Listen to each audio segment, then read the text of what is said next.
Hello, everyone. Good evening, and thank you so much for coming to tonight's talk. So we are very honored to be hosting Dr. JMenon to talk about the new economic challenges facing Malaysia. So we are about nearly 5 months into the new administration, and certainly a lot has been happening. So Dr. Menon will give his insights into, what are the new challenges that's facing the new administration, particularly when most of the ministers are still quite new to their jobs. So what they should be doing and where should Malaysia go next in that sense. So Dr. JMenon is the lead economist in the Office of the Chief Economist at the Asian Development Bank in Manila, where he works on trade, international investment, and also development issues. He joined the ADB in 1999 and has worked on the India desk, the Regional Economic Monitoring Unit, the Southeast Asia Department, the Office for Regional Economic Integration, and the ADB Institute in Tokyo. One of his key accomplishments at the ADB was to develop the trade stream and assemble a team which he later headed. Prior to joining the ADB, he has worked as an academic for more than a decade, holding positions in Monash University, University of Melbourne, Victoria University, and the American University. Without further ado, Dr. Menon, stage is yours.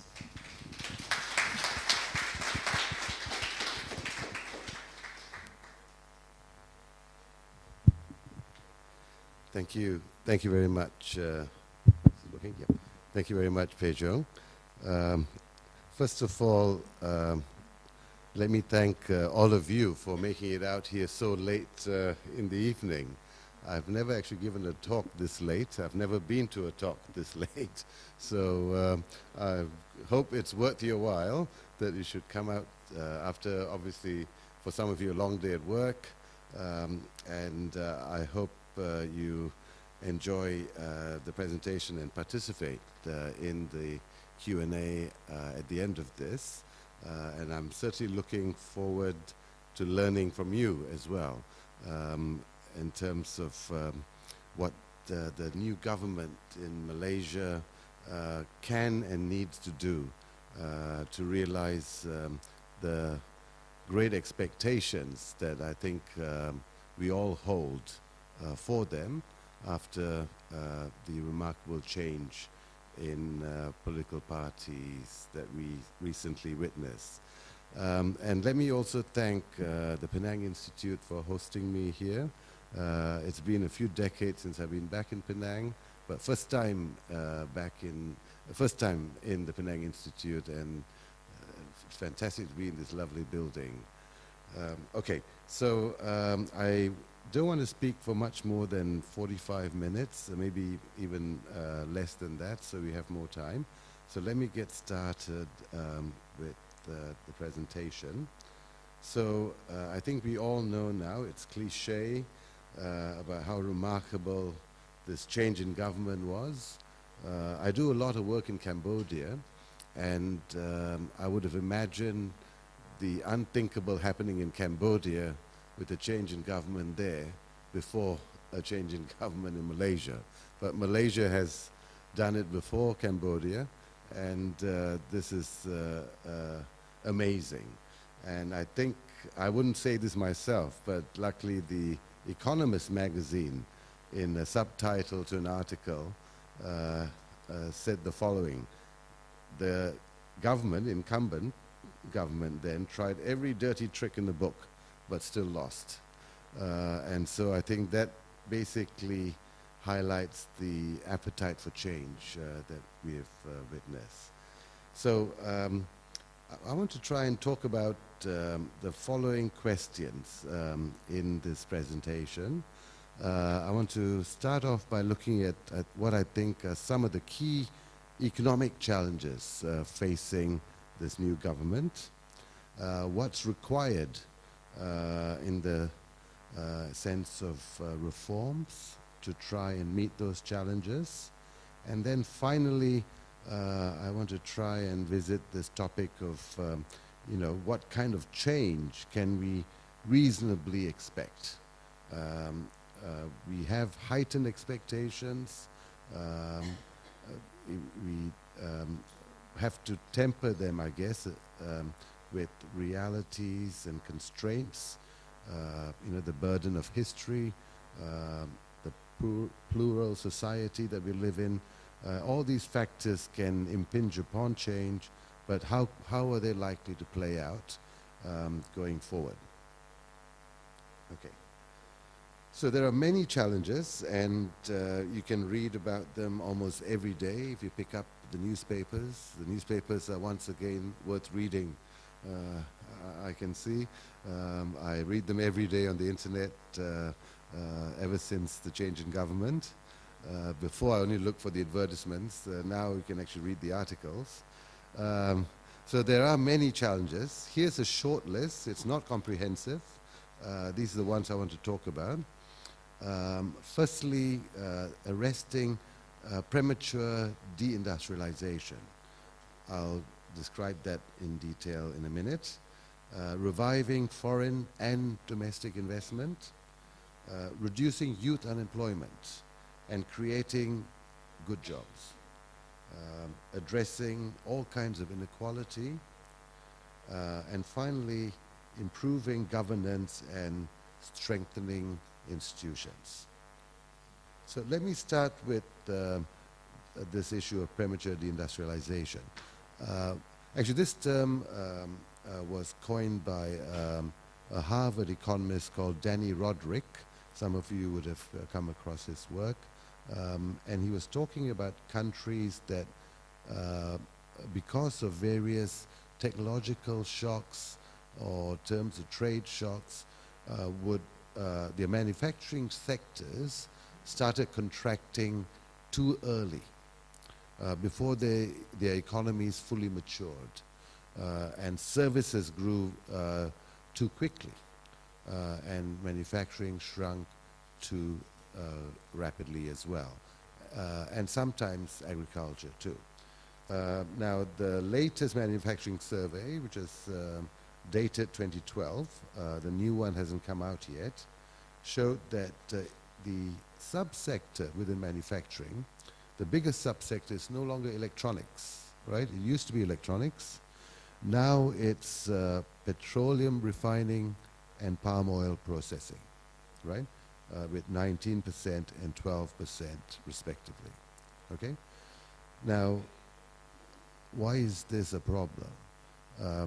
The problem is that these are highly capital-intensive sectors, right, that produce very few jobs. And the jobs they produce are not high-paying jobs, okay? In fact, a lot of the workers are foreign workers, okay? So in terms of sustaining the workforce, these sectors aren't very useful, okay?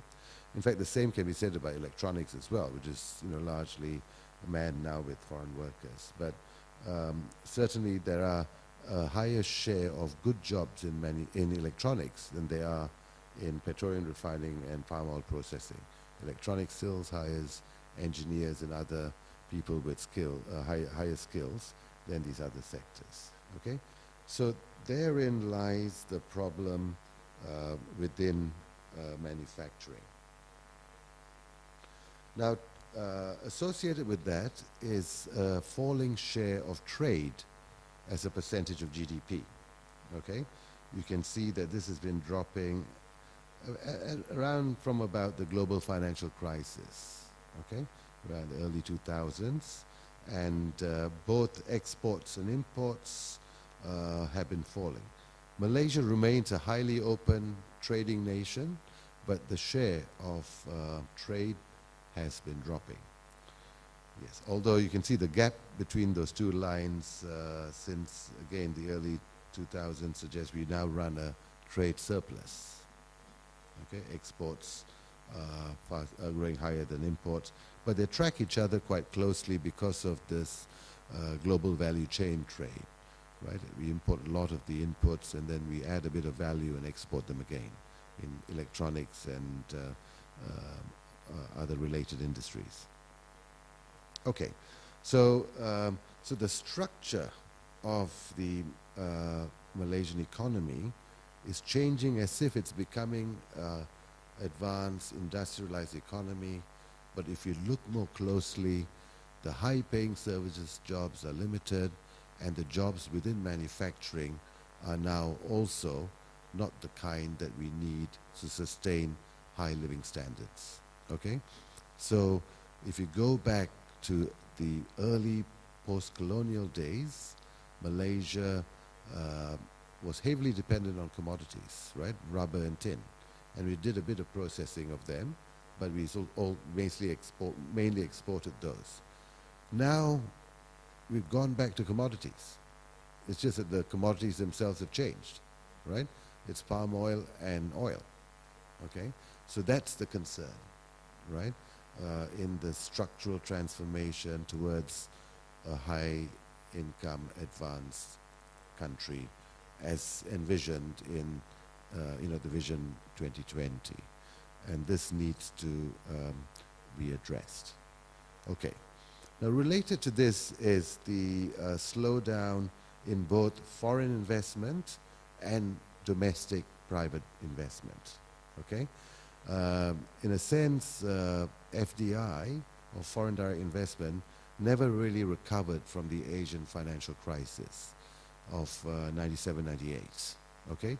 And this is true for many countries affected by the AFC, not just Malaysia. Okay? But Malaysia also became a net exporter of capital since about 2006.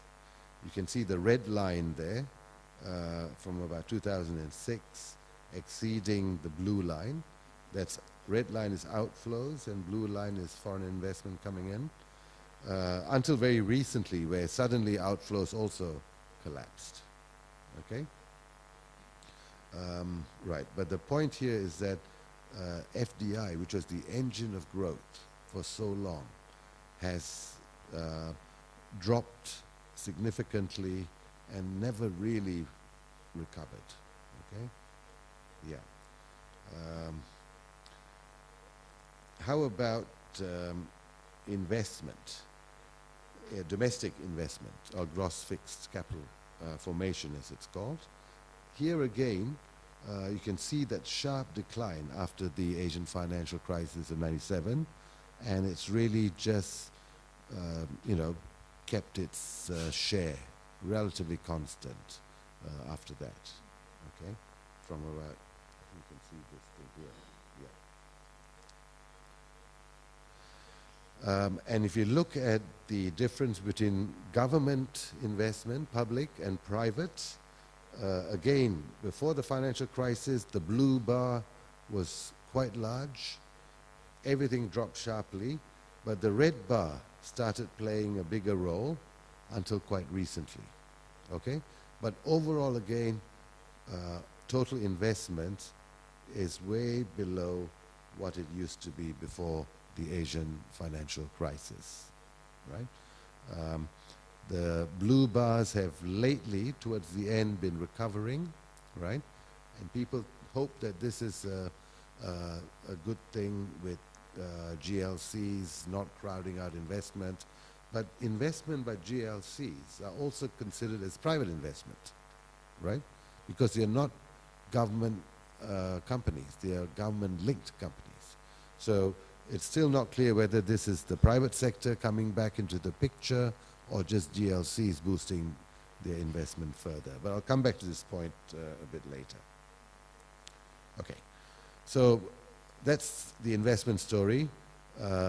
Also a problem that needs to be addressed. Now, youth unemployment, right, is 3 times the average at more than 10%. Now, this is usually a problem for rich countries, right, for European countries. So we've got the problems of the rich countries, but not the trappings, unfortunately. So 25% of university graduates remain unemployed 6 months after graduating, okay? And this in a context where employers complain about difficulties getting talent, okay? So this clearly points to skills mismatch, okay? So people are graduating with skills that are not in demand by employers, who then complain they can't get skilled workers, okay? Um, so the skills mismatch has its roots in a broken education system, right? There's a high share of graduates who are unemployed. There's no other way to read it than something terribly wrong with the system that produces them. Okay? So now Malaysia may be a net importer of labor, but it's certainly a net exporter of skills. Okay? They're different things. Okay? So we import a lot of low-skilled labor, but skilled workers tend to migrate to receptive countries like Australia, New Zealand, some European countries, Canada, and the US. Okay, and this adds to both the problems employers face at home, and it continues to be a problem for young graduates looking to join the workforce. Okay, now all of this is also taking place in the context of rising inequality. Now, if you look at the government numbers on income inequality, these are the numbers, they've actually been falling, right? They're still high, right? They're still, overall income inequality is still 0.4, right? The Gini is 0.4, which is the threshold for high inequality, but it's been coming down, right? And it's also high within all the different communities. Intercommunal differences have been narrowing, right? We know that, especially between Bumiputra and non-Bumiputra. Those differences have been narrowing. But some of those have been replaced by rising differences within the groups, okay?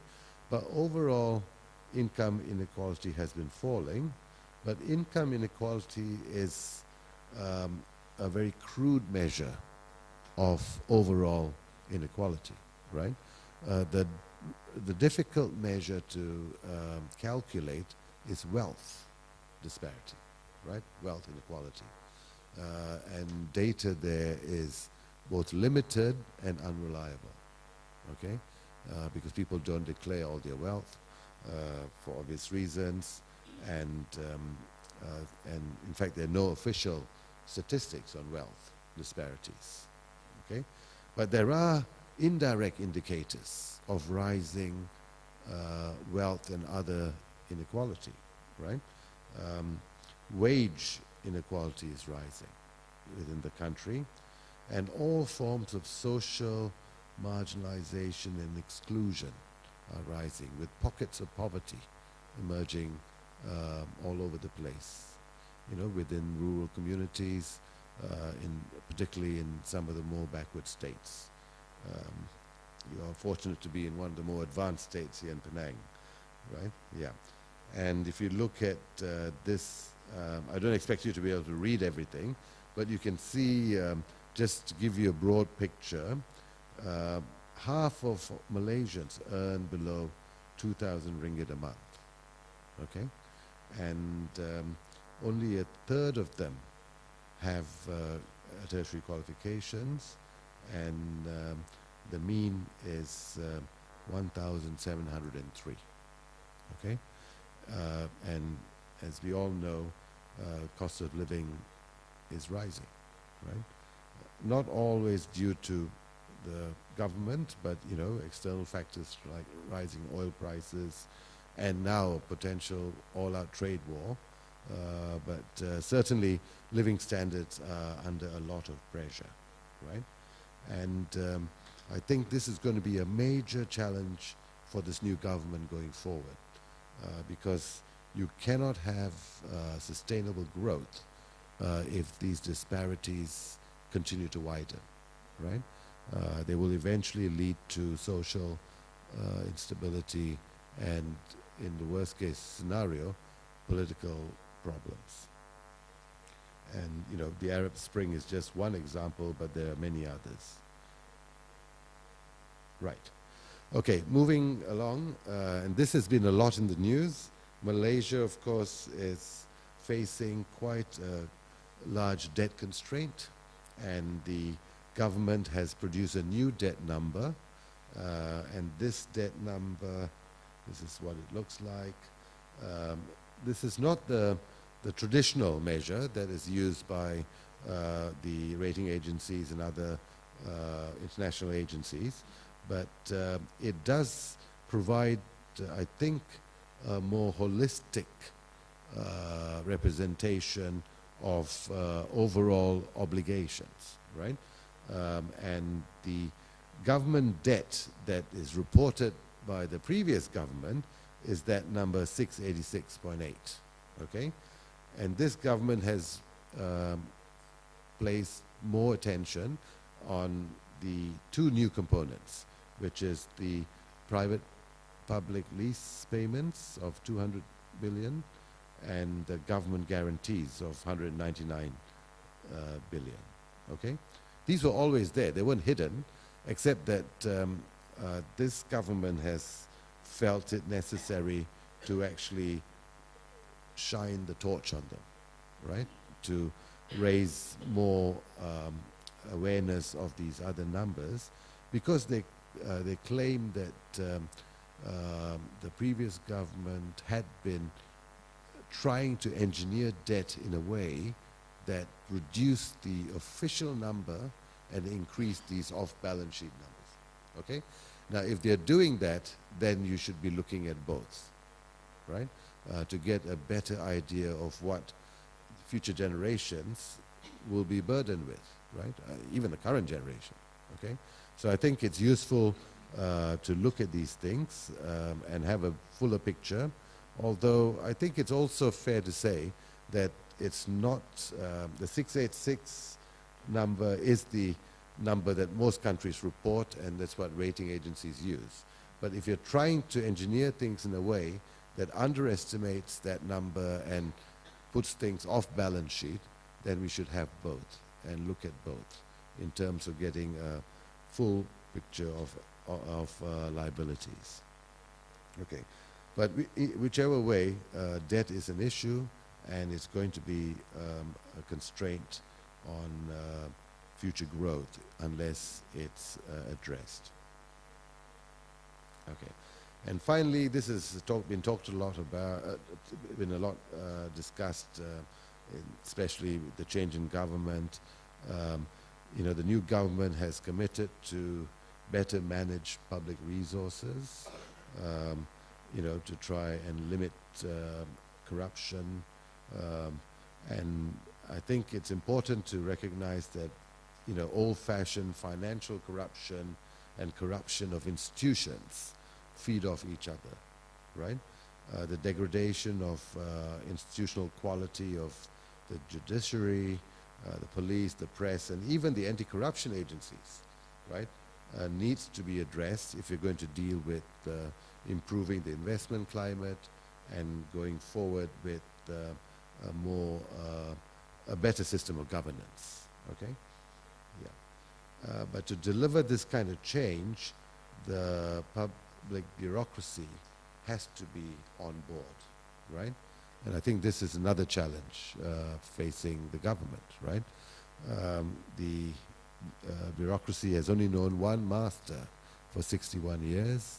They also, I think it's an open secret, they are quite politicized, so they will have to be brought along or dragged along, or whichever way, but they need to be participating in the reform program, or nothing will get implemented the way we want it to. Okay, right.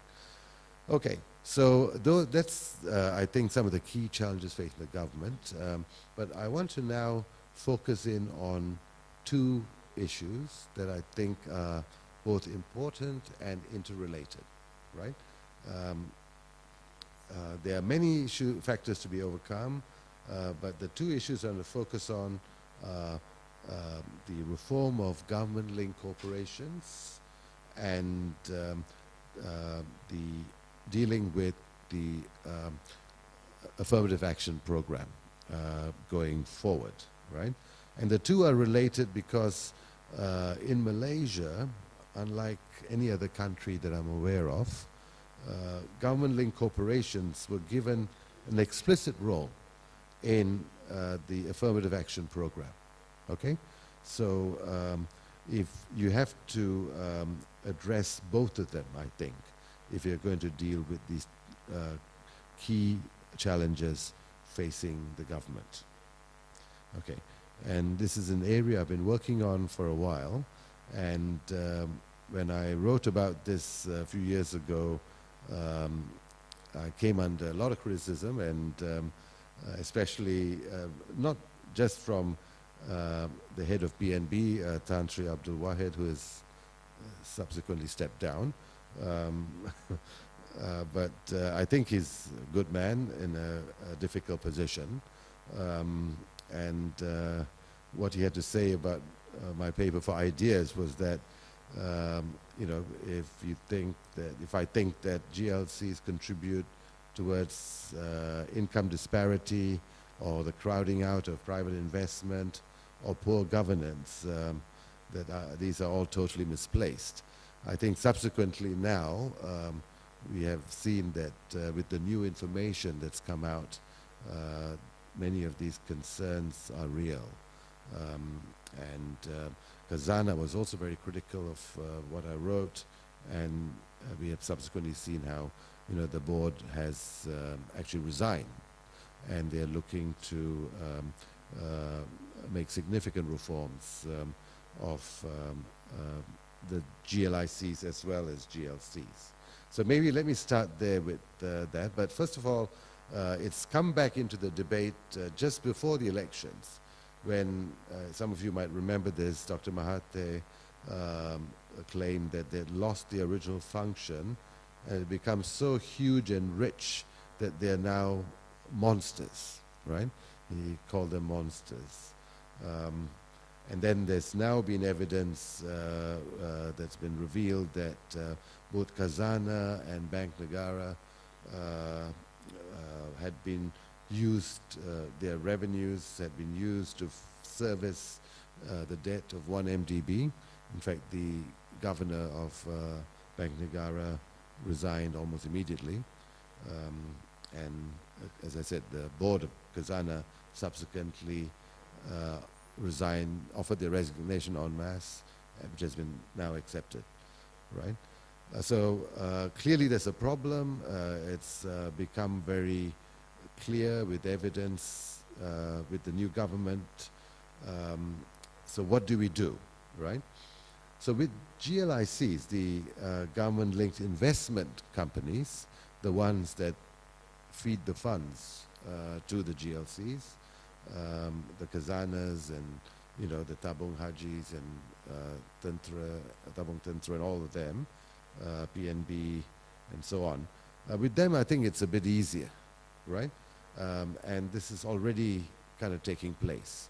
They've all been moved out of the Ministry of Finance, incorporated into the new ministry with Minister Azmin in charge of Economic Affairs. And so others have proposed, like Professor Jomo and Professor Terence Gomez, who've been working on this for a lot longer than I have. They've suggested the formation of an independent body with operational oversight, institutional autonomy, and also putting in internal management reforms, right? And I think that can be done and is being done for the GLICs, right? And this is important because unlike GLCs, most of the GLICs are not publicly listed and so don't have that open scrutiny, right? Yeah. So that's happening with the GLICs, but with GLCs it's a bit more difficult, right? So we need to think a bit harder about how we deal with them, okay? And as I said earlier, GLCs were uniquely tasked to help the government with their Bumiputra program, okay? In two ways. Firstly, by creating a new class of Bumiputra entrepreneurs within the GLCs themselves, and then through a process of divestment. Okay, but you know, now we can look back, and what we see is that huge sums of money were involved, and for the amount of money involved and the cost of the distortions that they created, the benefits to the Bumiputra were present, but were unjustifiably small, right? And also unequally distributed. Okay, so this is not to deny that there were benefits, but they were not. They didn't justify the sums of money involved, and they seem to be distributed to the upper echelon rather than, you know, the average Bumiputra, right? And I think this is because GLCs are really the wrong instrument, right? They might have had, you know, the right intentions, if you believe so, but they were the wrong instrument, whatever you, given the objectives at hand. And they led to crony capitalism, state dependence, regulatory capture, and grand corruption. Okay? And also there's empirical evidence, work that I've done with my colleague from ADB, Bernard Ng, that shows that GLCs have also been crowding out private investment, right? A concern that was first raised in 2011 when former Prime Minister Najib launched the new economic model. Okay, so there's evidence for this now that clearly shows that this has been happening. So, what should be done? How do we deal with the GLCs? Okay, I think the first point to recognize is that they are both good and bad GLCs, right? In the same way that there's, you know, a legitimate role for government in business. Okay, if a GLC is not crowding out private investment, if it's operating efficiently, and it's performing a social function, right, then there's no need to divest or worry about them, right? It's when they're not doing these things that we should look carefully at them and look at possible ways of reforming them, right? But just because a GLC is doing well in terms of its financial performance doesn't necessarily mean that it's efficient, right? One of the things that we do know about GLCs is they receive a lot of preferential treatment, right? They have, you know, with government control, they can actually access government contracts more easily. Procurement deals are explicitly written to favor Bumiputra companies, and many of them are GLCs, right? And in that sense, we need to be careful, right? This may be good performance driven by preferences rather than efficiencies, okay? And if that's the case, this is still a tax on public resources and on consumers, okay? So we need to separate those two things in assessing which GLCs are really doing well and the ones that need to be reformed, okay? Yeah. And if we do decide on a divestment program, right, we should be careful how public assets are divested, right? They should be disposed at fair market value, and we should avoid a case where there's concentration of market power or wealth in the hands of a few. Now, if you followed the Wall Street Journal articles on this, they will argue that this happened during Prime Minister Mahathir's previous reign, where a lot of connected people of all races, right? In fact, many of them were not Bumiputras, benefited greatly from the so-called privatization and divestment program. Okay, so that needs to be avoided, and it should be, you know, a public listing that allows, you know, the citizens to participate in the process more fairly, rather than just the cronies. Right.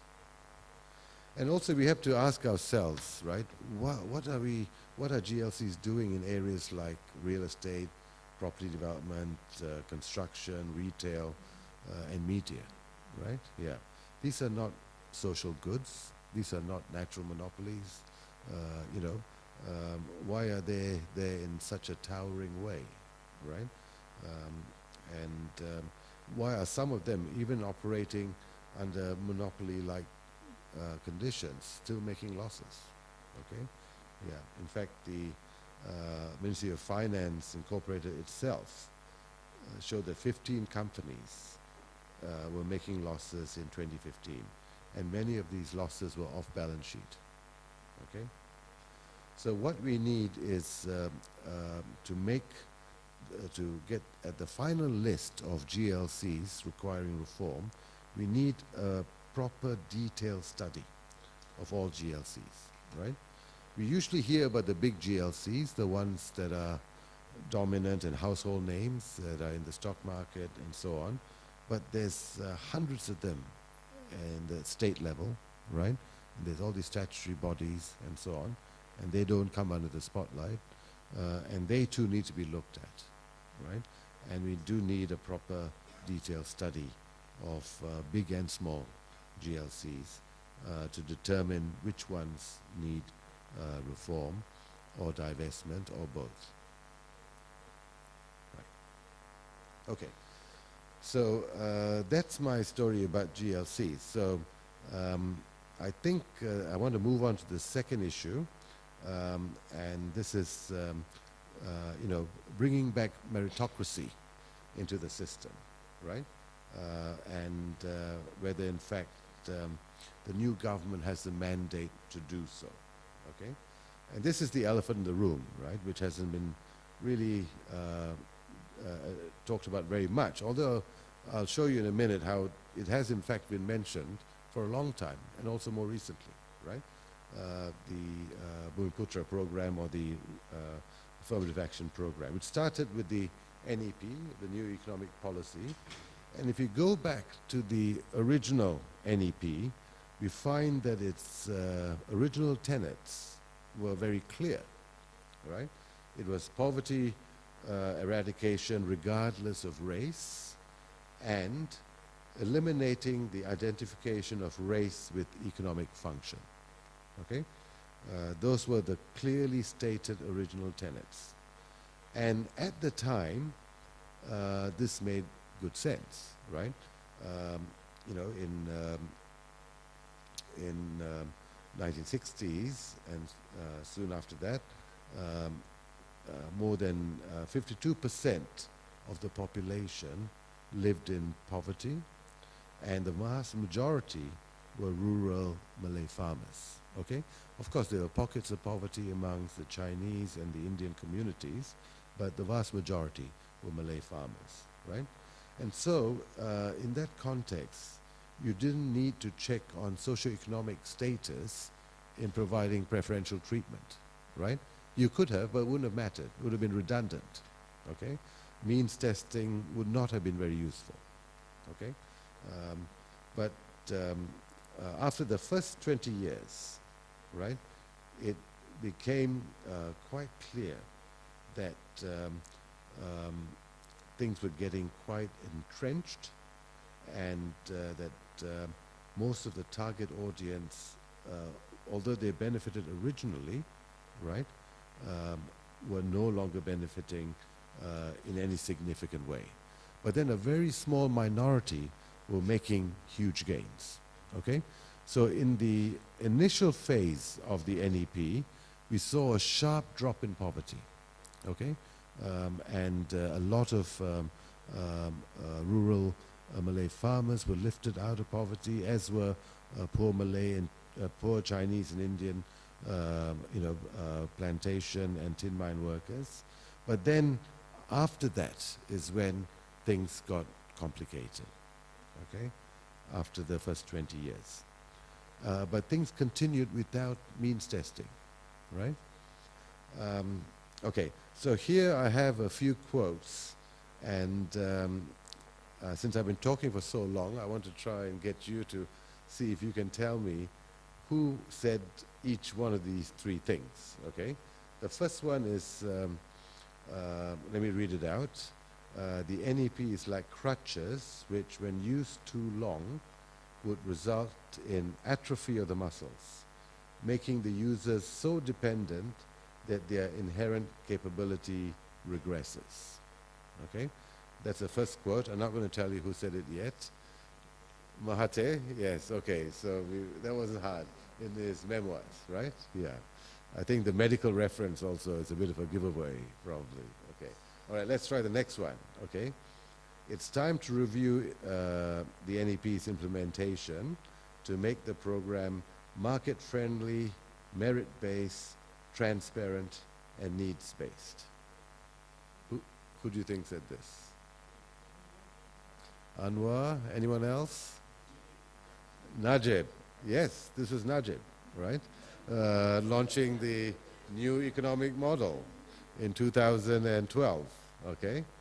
And then this one, economic policies should not be based on race, but on needs instead. Anwar again? Not Anwar. Anwar said all of these things, but so we know what he says. So these are the ones you're not supposed to guess easily. Azmin, yes, just a couple of months ago, okay? Azmin, okay? So we have people from way back, previous regime, current regime, saying all of these things, right? Okay? So I feel safe saying it now because they're saying it, so. Yeah, the question is, will they do it? Right, okay. So I think, you know, the difficulty has been implementation. Everyone's recognized the problem at all levels, at the highest levels of government, right?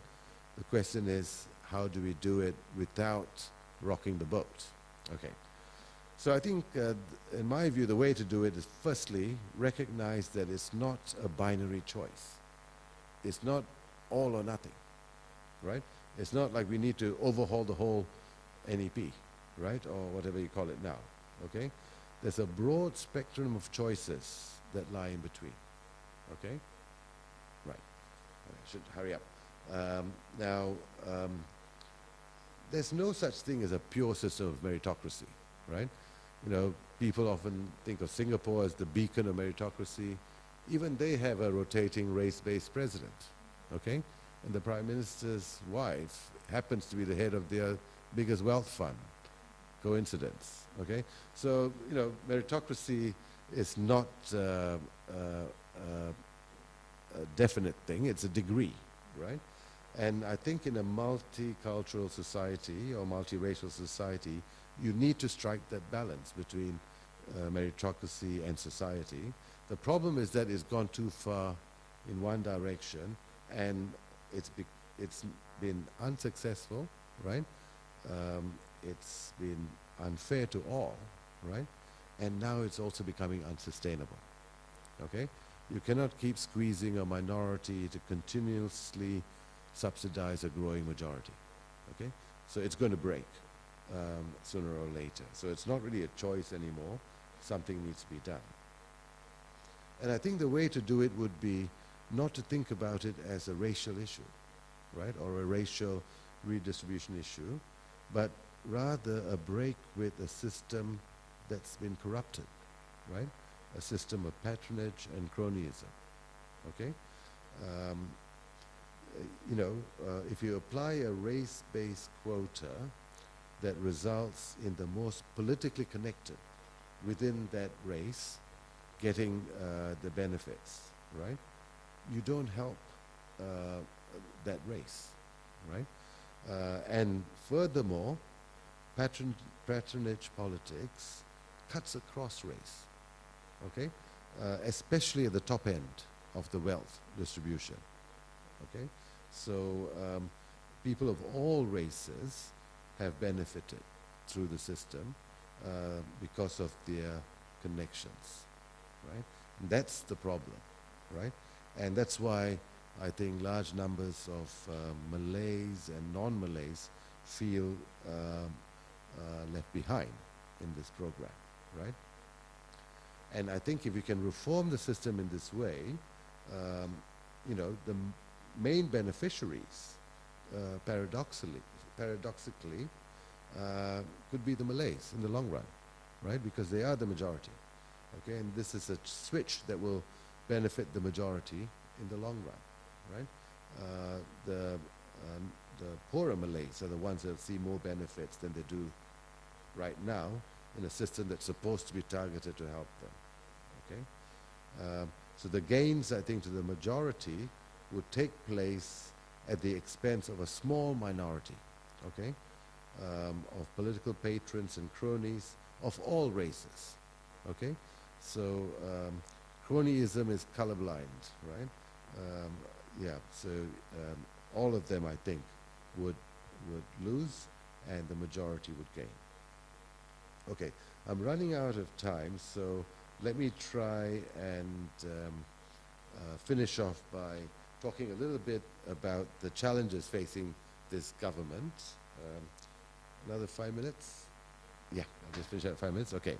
So I think we know that there are a lot of challenges facing this government, and the challenges are wide-ranging, and we need a government that will be able to deal with these difficult reforms, okay?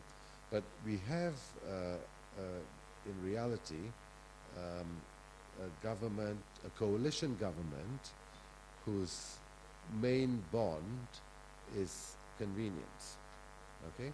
These are a group of parties that have come together with the sole objective of defeating the incumbents, right? That's the truth, like it or not. And this is not the first time it's happened. It happened in Sri Lanka in 2015, when another coalition government came in and toppled the Rajapaksa government, right? That had bigger corruption ideas, I think, but today that coalition is struggling, right? And they look like they might not win the next election, and Rajapaksa, in the form of his brother, might return, okay? So this is a lesson that we need to look at carefully of loosely bound coalitions, okay? It doesn't mean it cannot work, but it means it's going to be difficult, okay? There's a lot of diversity across the parties and even within the parties, okay? So which party or which person will anchor the coalition going forward, right? And how will the others within the parties and outside the parties react, okay? We saw early signs of not conflict really, but tensions with the cabinet appointments, but these were quickly resolved, okay? But we are now in the honeymoon period. Nothing can really upset things in this period, but we are quickly migrating out of the honeymoon period, okay? And I guess the big challenge will eventually be the leadership transition, okay? And we will have to hope that that goes well when that happens, but that's going to be an issue, right? And people will play on these, you know, emerging cracks within the coalition. They should be ready for that, right? And this has already started happening. A former MP called Taufik Ismail, whom I've never heard of, but I was interested to see what he had to say, and this was reported widely in the press, right? Where he said, the purge of GLC chiefs, these were the ones that were, you know, almost some of them were actually directly linked to corruption, some indirectly. Said it was one step too far, and using Guan Eng as a hatchet man, because he's a finance minister, was turning all of this into a racial issue. The only thing that was turning into a racial issue was his comments, right? Yeah, but this is an illustration of the kind of, you know, challenges that the coalition will face, and they must remain together facing these challenges if they're going to defray the detractors. Okay, so ultimately I think it'll boil down to how differences across the party platforms will be resolved, right? Putting aside the leadership issue, which I think will be the biggest challenge. So how much convergence will there be versus compromise to try and resolve or break this deadlock, right? Horse trading will be necessary, but hopefully it won't dilute the kind of reforms that are required too much, okay?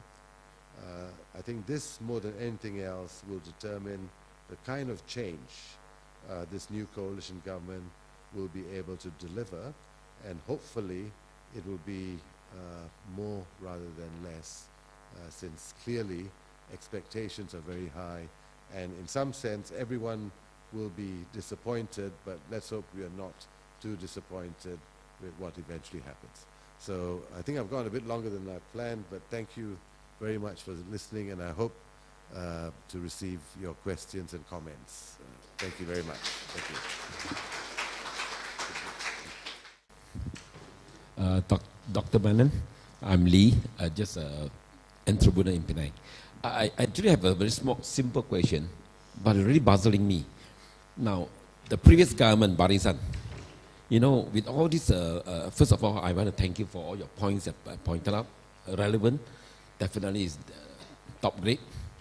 Now, the question is, in the previous government, Barisan National, how is it that the ministry and all this wrongdoing in the GLC, GLIC, whatever, without people to scrutinize, so to say, they can operate and operate until the change of government.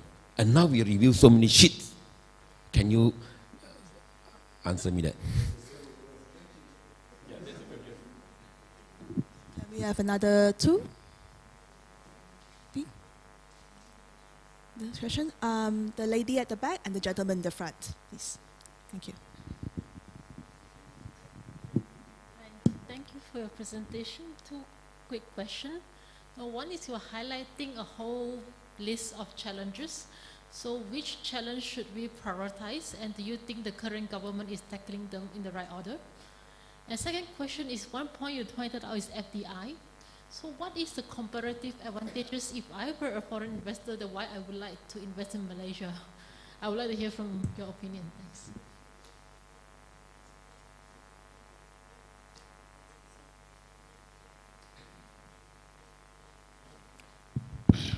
Good evening, Dr. Menon.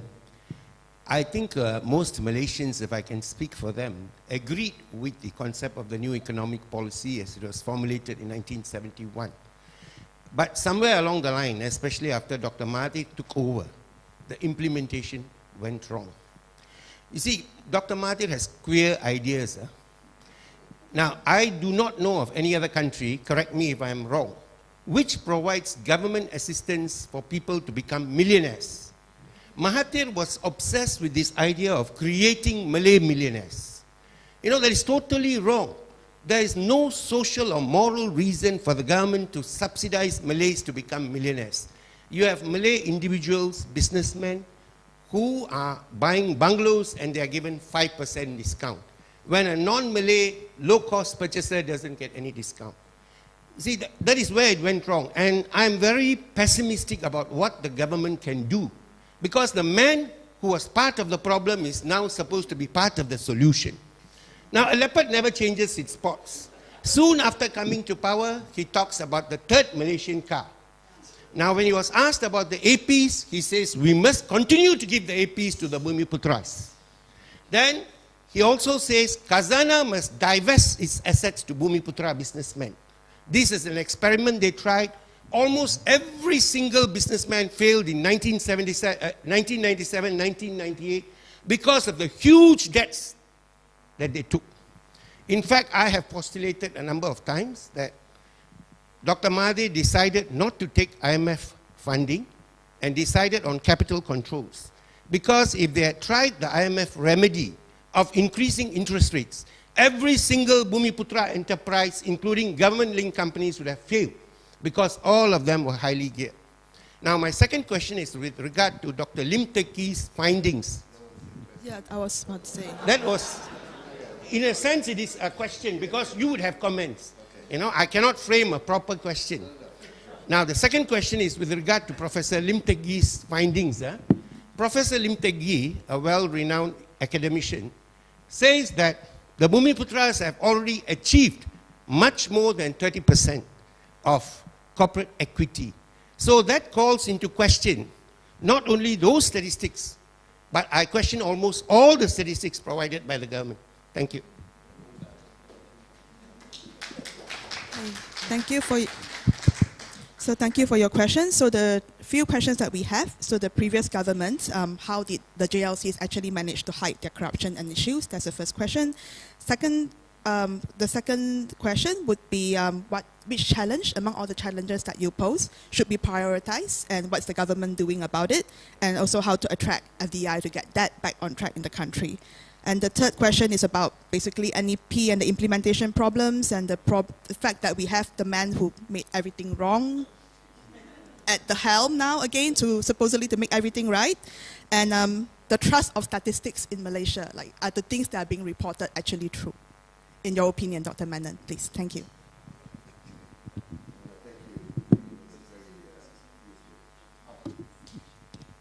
Very useful first set of questions. I hope they get easier as we go along. But okay, right. So actually, you started by saying you had a short and easy question. I think this is probably the most difficult one. How could it all go on for so long, right? It's, you know, we often wonder this when we find out the truth, right? How was all of this hidden for so long? How did everyone buy into it? And I guess everyone felt that, you know, things would never change, right? And the people, many people benefited, right? The GLCs provided, you know, cushy jobs for a lot of government servants, directorships, and, you know, people who worked in those GLCs, large numbers, enjoyed much better conditions and incomes. So lots of people were involved in it, and, you know, anyone who raised concerns, like me, for instance, got shot down very quickly, right? Yeah. And I'm not the only one. There's many others. You know, people like Professor Jomo and Professor Terence Gomez and many others who have been, you know, critical for a lot longer and a lot more effectively, right? You know, it was just, I guess, seen as being unpatriotic or, you know, just un-Malaysian to question, you know. Yeah, that's right. So when you're tied in to the system, you have no incentive, and if you're not, you're seen as a troublemaker and an outsider, and you're allowed to say what you want, but no one's going to really pay much attention. So I guess that things could only change when we finally changed the system. And the system was the party in power, right? And luckily that happened. Yeah. Okay, so how to prioritize the challenges. Yeah, so I think if I'm going to have to, if you force my hand and tell me what to do, I think it all starts from instituting reform to the system of governance and incentives, right? And meritocracy. So it has to start with, in some sense, an overhaul of the NEP, okay? And everything else follows, right? GLCs are linked to the NEP. I think the drop-off in investment is also linked to the investment climate, which is linked to, you know, the distortions created by the NEP. But it's not the only reason why investment has fallen, but it is one of the reasons, and it cuts across so many different areas. But I think they're all interlinked, and that's at the core that we need to address. Now, what about our comparative advantage in FDI? I think this is important but difficult question. The problem in Malaysia, I think, and this relates to some of the points that you made, which I fully agree with, is that in the heyday of FDI, we were doing so well. Penang is a classic example where the electronic sector was booming along, and everyone was expecting upgrading, right? Moving up the value chain. And that never really happened. To the extent that it did, it happened in Penang, right? In the automotive sector, the National Car Project made Thailand a beneficiary of investment, right? And today, Thailand is the one that is doing so well in terms of production of automotive parts and exports of, light vehicles and so on. So, yeah, we've got to create the environment now, I think, to try and get skills that will attract foreign investment in industries of 4.0, right? That's what we're talking about. But this is going to involve a generation, I think, right, to re-equip the labor force. Right, yeah. I think you guys know this better than I do. Okay. And all right, so you made, I think, a number of important points. I don't know if Dr. Mahathir will change his spots. He says he will, and we have no choice. Okay, and let's hope he does. He's in the hot seat, and maybe he will see the benefits of being the Messiah, overriding, all other personal interests from the past. That's what I think. I hope will happen, and that would be a good thing, whatever the motivation, as long as the outcomes are the right ones. But I agree, a lot of the problems we see today were either directly or indirectly instituted by him, right? Someone coming in and saying we need the rule of law when he sacked the Chief Justice is just usually not credible, right? But again, we had no choice, and now he's in power, and we hope that things are changing, right? And I think your point about the IMF is a good one, and I fully agree. And the other thing the IMF would have done, which they did as well in other countries, is come in and rip up the fiscal situation. And the fiscal situation meant the subsidies to the GLCs, and the GLCs themselves would have been at risk, and a lot of the NEP program. And that is why he could not risk an IMF-led, actually not recovery. It turned out the IMF actually got it wrong because they were too used to current account crisis, and we had a capital account crisis. And so the remedy was worse than the cure was worse than the ailment, right? And so capital controls, Malaysia did a lot better recovering than many of the other countries with IMF programs, although they all did. But perhaps with less costs in Malaysia than in the other countries. With the statistics, I think,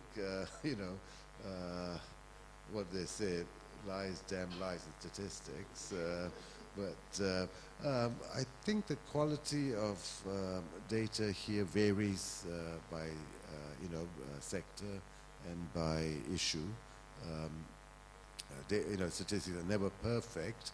I'm interested to hear that there are numbers suggesting the 30% share has already been met. But I think your earlier point is the relevant one, right? Why are we worried about asset concentration, right?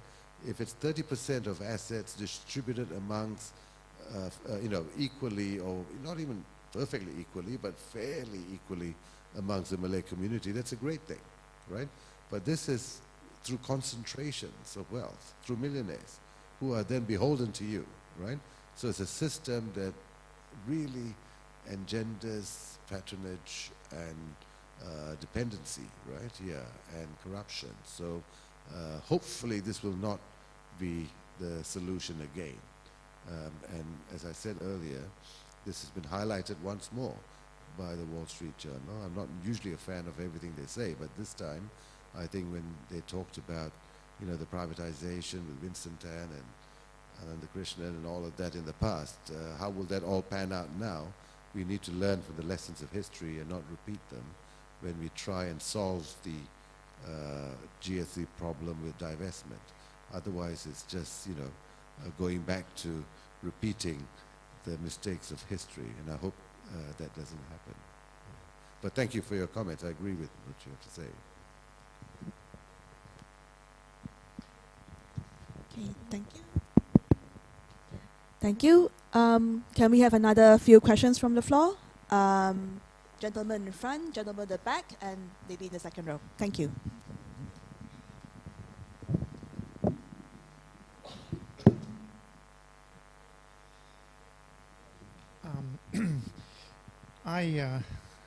Like you, I'm an economist who also taught at Monash University.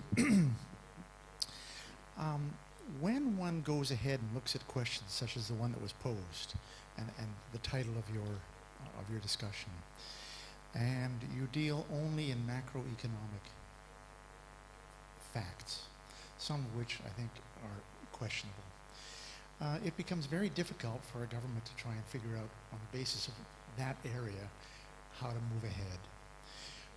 Somebody talked about problems that are not economic, such as the legal system. Nobody's talked at all about the educational system, where, from what little we know, Malaysia has not done terribly well at the primary level, at the secondary level, or at the tertiary level, or even at the technical and vocational aspect of tertiary.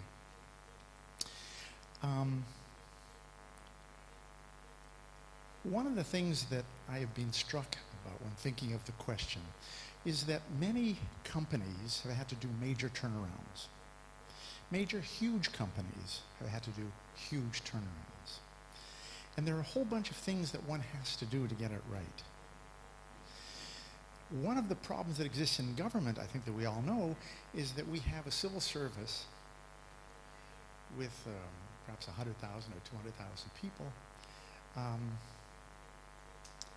that have been used to working under a regime that is now being somewhat questioned or rejected. It's very difficult to turn things around in that sense. And the government of Canada, for instance, the current government, the federal government, is having a very big problem, having taken over from a 10-year reign of a politician who was more motivated by Christian fundamentalism than anything else. Anyways, I think my general question is there's much more to look at than merely macroeconomic questionable numbers. Dr. Wong?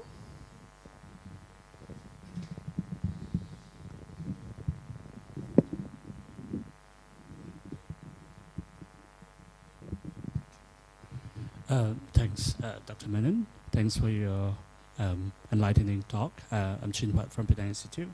I have only one question.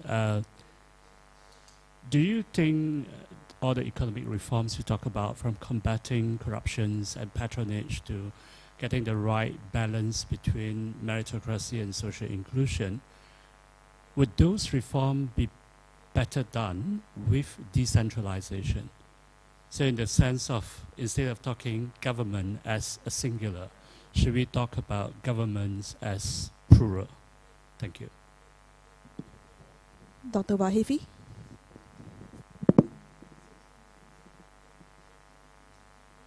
I have a question from our Facebook Live. A lady stated that, needless to say, the reform of NEP to a less racist one is imperative.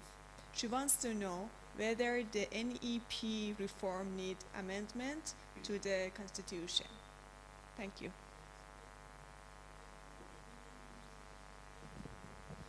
So the three questions, Dr. Menon. So firstly, the gentleman asked about the importance of like legal systems, education systems, civil service reforms. So in that whole macroeconomic sort of presentation that you were talking about, how do these actually fit into it? Is that sort of your question?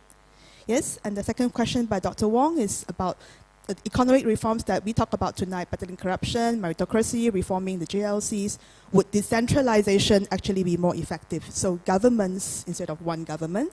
And from Facebook Live, would the reform of NEP to become not a race-based policy need constitutional reforms? Okay, no, thanks again for another three very good questions. On your question, yeah, I mean, I of course agree with you that there's more to it than just well, I don't think I just dealt with macro issues, but economic issues, let's say, right? Yeah. And maybe the title should have been Economic Challenges, actually not just challenges. But you said you were an economist from Monash as well. So I am an economist, and I don't feel capable of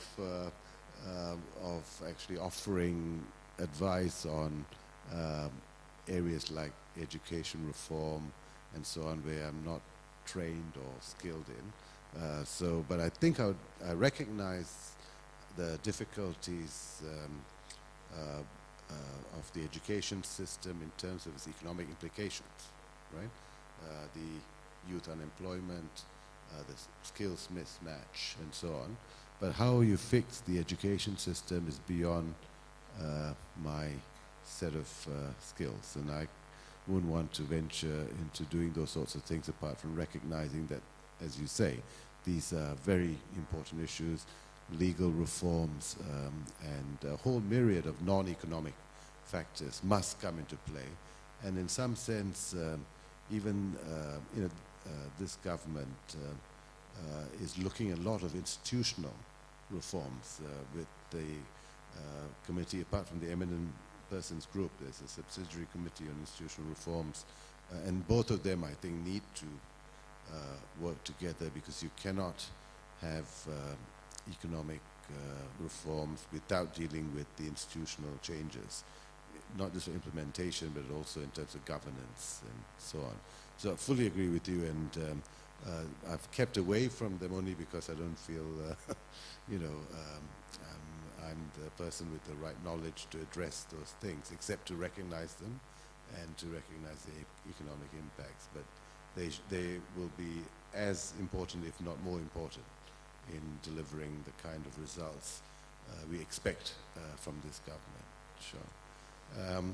The second point, I think, is a very good point, and I'm glad you raised it. And this is this whole issue of federal versus state, right? And we sometimes, I think, forget that, what is it, I think at least 5 state governments are not from the ruling coalition. And so states actually will have an important role to play in the overall reform implementation agenda, right? For one thing, we know that states have control over both land and religion, right? These are the 2 key areas where states come in. And of course, their influence extends beyond that. But, any foreign investor has to invest in a particular state. And if you want, you'll need land. And so you cannot ignore the state government. And if it's not the same as the federal, the government in the center, then there are new issues that will emerge, right?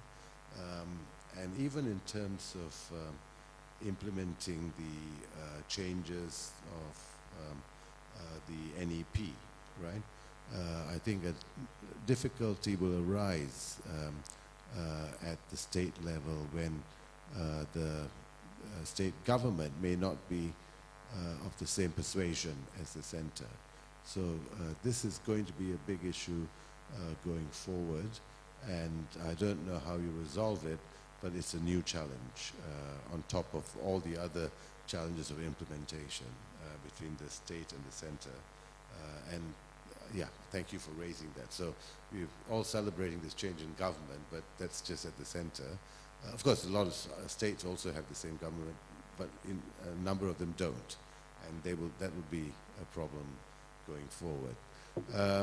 Does the NEP need constitutional reform? I don't think so. I mean, the Constitution recognizes a special role for the Malays, but the NEP reforms I'm talking about are not in the Constitution, right? These are policies that have been crafted usually very badly to try and improve the economic status of the Malays, and they failed, right? The majority of Malays have not really benefited from this huge transfer, parent transfer program to help them, right?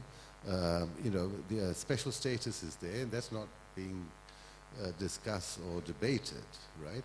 Yeah, that remains the same. But these are policy issues to deal with economic privileges, right? Economic privileges, right? Economic benefits. I shouldn't even use the word privilege because that creates different connotations. So there's nothing to do with the Constitution.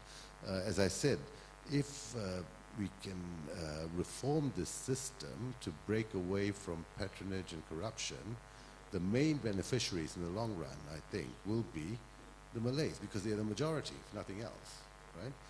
Because there'll be a fairer distribution of the benefits. And I think overall, there will be gains by the reductions in inefficiencies that the current system introduces. In the end, I think more Malays will benefit and we'll have a more sustainable system. Right now, this system is leaving a huge burden for future generations, right? And the share of Malays is rising, not falling, right? So most of future generations of Malays, the majority, will be paying for the costs of the current system. Okay, we still have time for questions, so can I have another few questions from the floor? Yes, this gentleman in front, Dr. Brema, and then gentleman at the back. Thank you. My name is C.K. Tan from Nikkei Asian Review. I'm a reporter and I happen to be here in Penang for an assignment.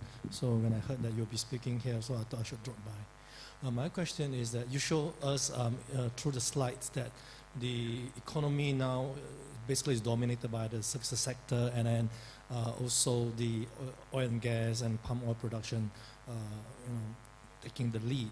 But going forward, what do you see the growth engines for the country?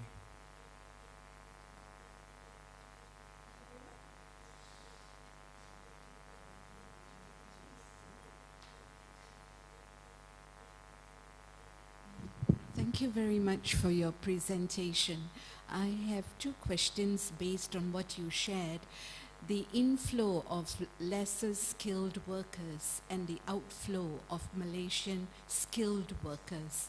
And then when I juxtapose that against the median salary that you showed as 1,700 plus ringgit, it ties back a little bit to what was raised by this gentleman here about economy, education, migrant labor, citizenry labor, and pegging forward to what is the industry, what is the catchment for the labor, and how do we implement changes such that more people will earn more money and be more skillful with what they have. I think there's a mismatch here at policy level. The second question that I have is, I think very rightly you put up the inequalities. I know that you're an economist, but I'm curious from a socio-economic perspective, how would you see the distribution of wealth? Because I think this is the catch that many countries go through. How do you do it with a vast population and a decentralized system of state governance? I think it is quite an impossibility sometimes to try and make it more seamless. So I would like to hear your views on that. Thank you.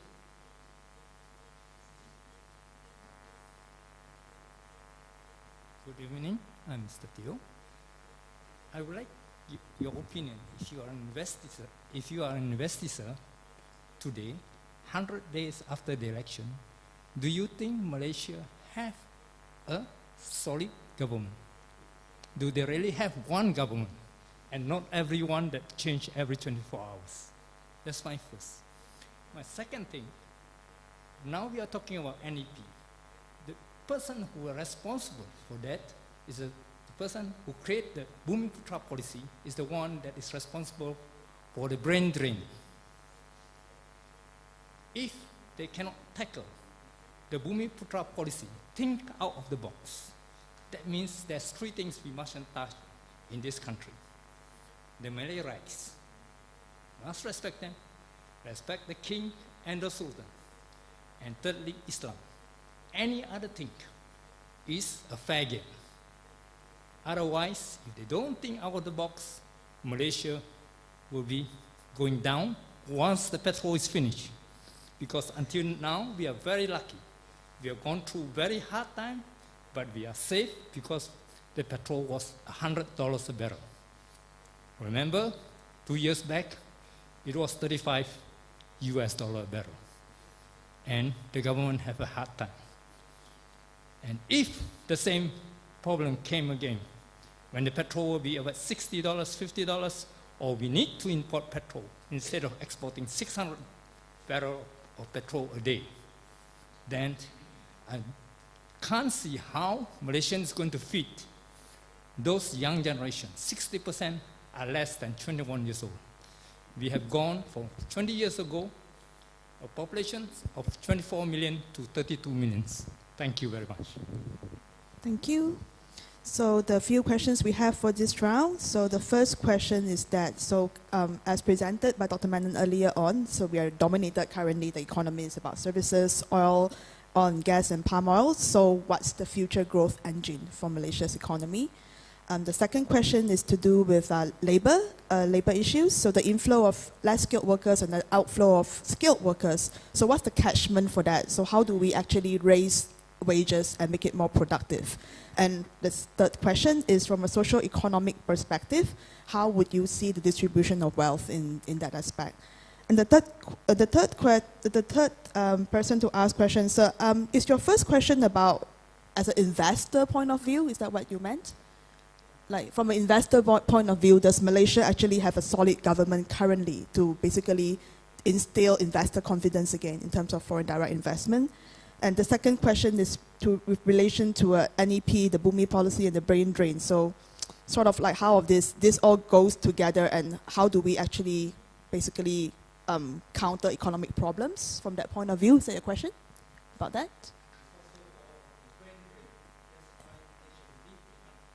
Okay. So how do we attract talent back, I guess, in that sense, in the light of the unfairness and things like that?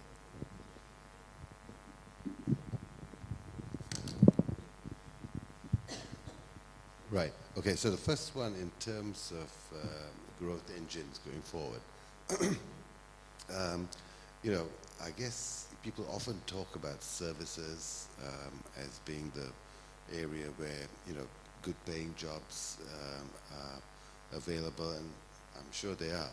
But I still feel that, you know, given the current circumstances in Malaysia, manufacturing still has to play a role in absorbing, you know, workers given skill levels, right? Yeah, it's always great if you can have, you know, the institutional setup in the education system and so on that will create highly skilled service providers. But I think we've gone through a few lost decades, right, where that outcome now is beyond us, right? So manufacturing is the one that can provide, absorb enough workers, and if we can start moving up the value chain in the global value chain industries that we were so good at attracting initially, then I think we can provide good jobs, still provide good jobs for large numbers of the workers, and then think about the migration to services further on. The problem now is that Malaysians expect much higher wages, and so they need to be able to provide much higher skill inputs in the manufacturing sector to justify those wages. So a bit of manufacturing still before thinking purely about services. In terms of the migrant workers and the skill outflow, I think a lot of the data, you know, on wages and so on, sometimes cannot properly separate migrant wages from local wages, and so there's some suppression of overall wages, and it might be, you know, much higher for pure Malaysians versus non-Malaysians. I don't think the data is always able to separate those things. But the point I was trying to make is that, you know, overall wages are still low, even if you were able to take that out, right? And this is a problem, and this is a concern with the cost of living going forward. And this is also a problem in many countries, right? Even with the US, right? The problem is no longer employment or reducing unemployment. It's about wages, right? And wage growth, which has become stagnant, and also in some European countries. So this seems to be a phenomenon in rich and poor countries. But in terms of wealth redistribution, this also is difficult. The tax system in this country isn't really designed to do that in an effective way. The countries that have done this have done it through land reform, right? And they found that land reform tends to also curtail future rises in inequality as you go forward, right? You look at countries like Japan and Korea that have grown sharply, raised their living standards considerably without the sharp rises in inequality, right? They've had a very much fairer land distribution and land ownership system that has kept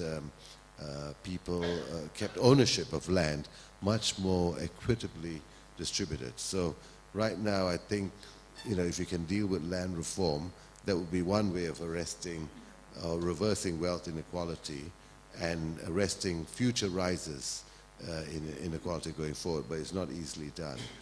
This is also an issue in the country I work in, the Philippines, right? You know, who have been trying to deal with, in Cambodia, this is an issue, in all these countries, all about land, and it's so difficult. But that's the key, I think, to dealing with inequality in the long term, wealth inequality. Okay, so you said, so you know, I can't, I'm not an investor, so I can't really comment as an investor. But I would hope that investors, investors usually respond to short-term factors more than long-term trends, right? That's how they have to do the sums. So maybe right now the short-term doesn't look that great, but the long-term looks more promising. So investors may not find this change in government a good thing for their immediate decision making, but hopefully they will see the value in the longer term, and that's what's important for the country anyway. I think they will come back eventually, but even if there's some sort of negative reaction in the short term. And I agree with you that, you know, there has been this brain drain. It's been documented. Whether we'll have a brain gain with, non-resident Malaysians returning home to Malaysia Baru to try and help, contribute to the development. Hopefully that will happen, as we've seen in countries like India, where a lot of, non-resident Indians or NRIs have come back, and usually for, quite so-called selfish reasons, because they see opportunities to, invest in new areas. They return home, they set up businesses, and they do quite well. When India went through the huge Big Bang reform program, right? So maybe something like that might happen here, hopefully. Finally, you made some points about oil prices and their role.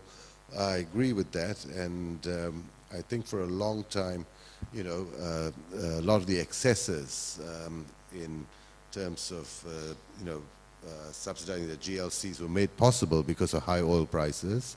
Oil prices are not that high anymore, but they are coming back a little bit. But I also worry about the ability of this government to retain the original budget deficit forecast of the previous government, right? By the GST did provide, whatever you think of it, it did provide quite a boon to fiscal coffers. The substitute will not. And there's some unrealistic assumptions about dividends from GLCs in the current budget estimates, which I don't think will be realized. And I don't know if they can really stick to the previous government's budget estimate for the deficit. I think it will have to widen, and that's part of the process, because they have committed to increase social spending as well in several areas. And this is something, they'll just have to wear. But the budget deficit is not at critical level, so it can grow, it can expand a little bit while they institute these new policies. But they'll have to rein it in the longer term. But I don't think they can stick with the current budget deficit forecast. It's unrealistic.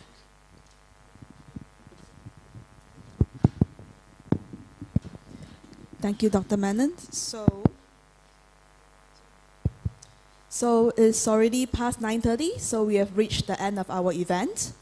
Thank you everyone for coming tonight and for your participation. Let's give Dr. Menon a round of applause.